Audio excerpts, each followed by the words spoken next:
Welcome to Sravani's media. Telugu Desam party జాతీయ కమిటీలు polit bureau ఏర్పాటు చేసి నారా లోకేష్ ను జాతీయ వర్కింగ్ ప్రెసిడెంట్ గా నియమించడం రాజకీయ వర్గాల్లో తీవ్ర చర్చనీయాంశమైంది. ఈ ప్రకటనలో పార్టీ జాతీయ అధ్యక్షుడు ముఖ్యమంత్రి చంద్రబాబు నాయుడు నేతృత్వంలో 29 మందితో పోలిట్ బ్యూరో, 31 మందితో జాతీయ కమిటీ, 185 మందితో రాష్ట్ర కమిటీలు ఏర్పాటు చేశారు. సామాజిక, ప్రాంతీయ సమీకరణాలు, యువత, మహిళలు, బలహీన వర్గాలకు రాష్ట్ర కమిటీలో 122 మందికి స్థానం కల్పిస్తూ ప్రాధాన్యం ఇవ్వడం హైలైట్.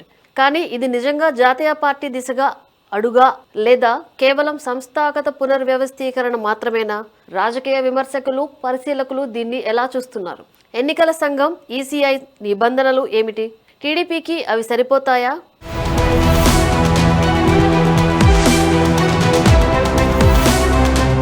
టీడీపీ 1982లో ఎన్టీఆర్ స్థాపించినప్పటి నుంచి ఉమ్మడి ఆంధ్రప్రదేశ్కు ప్రధాన రాజకీయ శక్తి. తెలంగాణ విభజన తర్వాత కూడా 2 రాష్ట్రాల్లో ఉనికి కొనసాగించింది. కానీ ఇటీవలి ఎన్నికల చరిత్ర చూస్తే ఎన్నికల స్థాయిలో ఆ ప్రాంతీయ స్వరూపం స్పష్టమవుతుంది. 2024 లోక్సభ ఎన్నికల్లో తెలంగాణలో పోటీ చేయలేదు. 2023 తెలంగాణ అసెంబ్లీ ఎన్నికల్లో కూడా దూరంగా ఉంది. ఇతర రాష్ట్రాల్లో ఎన్నికలు లేవు, కమిటీలు కూడా నామమాత్రమైనా లేవు. అండమాన్లో తెలుగు జనాభా కారణంగా స్థానిక ఎన్నికల్లో కొంత ప్రభావం ఉంది, కానీ అది జాతీయ స్థాయి కాదు. అక్కడే ప్రశ్న తలెత్తుతోంది. జాతీయ కమిటీలు ఏర్పాటు చేస్తున్నా ఎన్నికల బలం లేకుండా జాతీయ పార్టీగా ఎలా అనే అనుమానాలు తలెత్తుతున్నాయి. ఎన్నికల సంఘం election symbols reservation and allotment order 1968 ప్రకారం జాతీయ పార్టీ గుర్తింపు ఇస్తుంది. జాతీయ పార్టీగా గుర్తింపు రావాలంటే కనీసం 4 రాష్ట్రాల్లో స్టేట్ పార్టీగా గుర్తింపు పొందాల్సి ఉంది. చివరి లోక్సభ లేదా అసెంబ్లీ ఎన్నికల్లో 4 లేదా అంతకంటే ఎక్కువ రాష్ట్రాల్లో 6% ఓట్లు సాధించి అదనంగా లోక్సభలో కనీసం 4 సీట్లు గెలవాలి.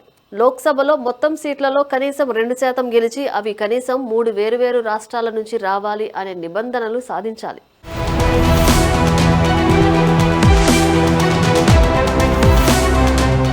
ప్రస్తుతం భారత్లో 6 జాతీయ పార్టీలు మాత్రమే ఈ ప్రమాణాలు అందుకున్నాయి.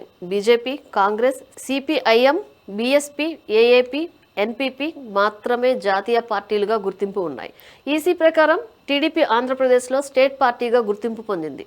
తెలంగాణలో కూడా గతంలో ఉండేది, కానీ ప్రస్తుతం ఎన్నికల ఉనికి లేదు.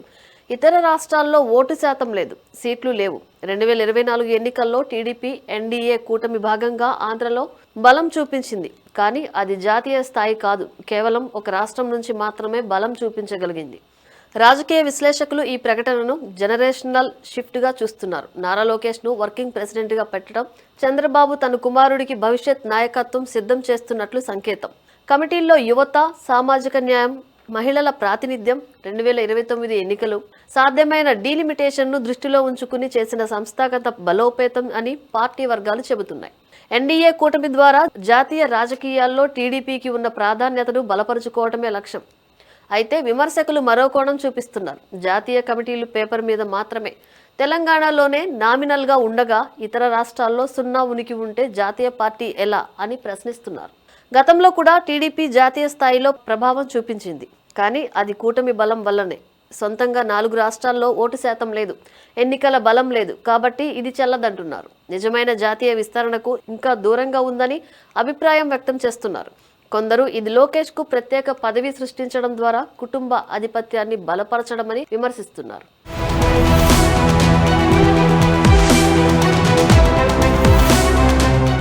టీడీపీ జాతీయ లేబుల్ ప్రకటించుకోవడం సంస్థాగతంగా సరైన అడుగు కావచ్చు, కానీ ఈసీఐ నిబంధనలు ఓట్లు, సీట్లు, రాష్ట్రాల విస్తరణను ఆధారంగా చేసుకున్న కమిటీలు కాదు. 2029 ఎన్నికల వరకు తెలంగాణలో బలం పెంచుకొని ఇతర రాష్ట్రాల్లో కూటముల ద్వారా విస్తరించాలంటే ఇప్పటి నుంచి ఎన్నికల సిద్ధత, స్థానిక నాయకులు, క్యాడర్ బలోపేతం అవసరం. లేకపోతే ఈ జాతీయ నిచ్చెన ఆంధ్రప్రదేశ్ స్వర్గంలోనే ఆగిపోయే ప్రమాదం ఉంది. రాజకీయాల్లో ఆకాంక్షలు మంచివి, కానీ వాస్తవ బలం లేకుండా అవి కేవలం ప్రకటనలుగానే మిగిలిపోతాయి. టీడీపీ తదుపరి అడుగులు ఏమిటో చూడాలి. కమిటీలు కాదు, క్షేత్రస్థాయి ఎన్నికల బలమే నిజమైన జాతీయతను నిరూపిస్తుంది.